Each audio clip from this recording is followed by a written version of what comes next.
Hey group, BSC Mondays, number 2. Full disclosure, I haven't yet finished Claudia and the Phantom phone calls. I'll show you my, oh wait, no, here it is. My bookmark is only here. um, but I wanted to do my video before it got too late, and I just want to say, we're in a tough time. Tough time. It's hard to stay positive, huh, group? But something that will really just take you away is Claudia and the Phantom phone calls. Like, Claudia is such an interesting narrator. Like, I just didn't realize when I read this. Again, I'm getting a lot out of this. Like, um, I just didn't realize how much of an artist she was. Like, I knew she, painted all the time in her room and she was always expressing herself through her clothes. But I really love the way she thinks. And just the whole style of this book is like, I don't know, it's, my whole thing about popular literature versus literature. Like, you know what this reminds me of? And I brought it out here to show you guys. Wuthering Heights. I mean, obviously not exactly, but they even mention the Moors on here because one of the girls is reading The Secret Garden when she's babysitting.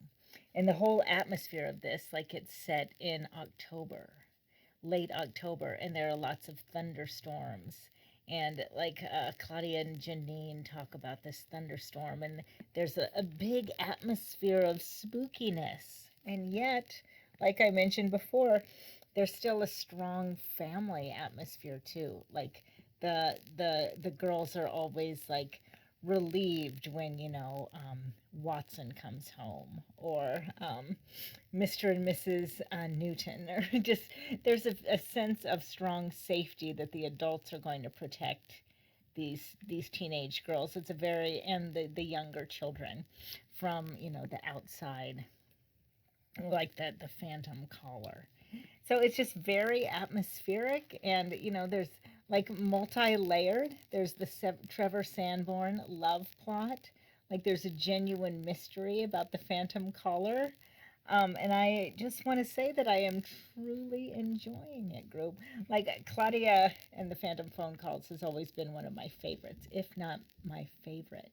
And it's really holding up. It's interesting. This book was written in 1986, so I realize I'm about the same age as Karen. Karen is 7 at this time, and there's Morbida, Destiny, The Witch Next Door. Oh, and she's even reading. One of the girls is even reading The Witch of Blackbird Pond. Like, again, all my childhood is just coming rushing back. So I read a book. C.S. Lewis's memoir, and he talks about the great old English novels. He had a friend who did this, and C.S. Lewis was talking about this when he was like 12.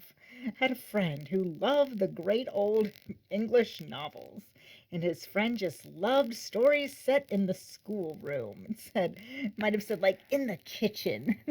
And I'm a sucker for that kind of stuff too. Like I think I want to live like this big life, and I do. But like Claudia and the Phantom Phone Calls kind of illustrates that there's really nothing wrong with like creating a loving home and having that be a big part of your life also. There are a lot of storms raging outside, and it's good to find safety and love in your home. So I feel like I sound very Victorian saying that, but for better or worse, those books are very much a part of my experience of life, as is the Babysitters Club. So go out there, group. I'm gonna finish it tonight. I didn't go swimming with my kids because I was on my period, just not feeling like it. So I read this book in the car the whole time, and it was super fun. And I'm gonna finish it tonight. Phoebe just said, I told Phoebe I'm gonna do my video without finishing the book, and she goes, but the ending is the best part. So I have more to look forward to. See you later, group. Stay safe.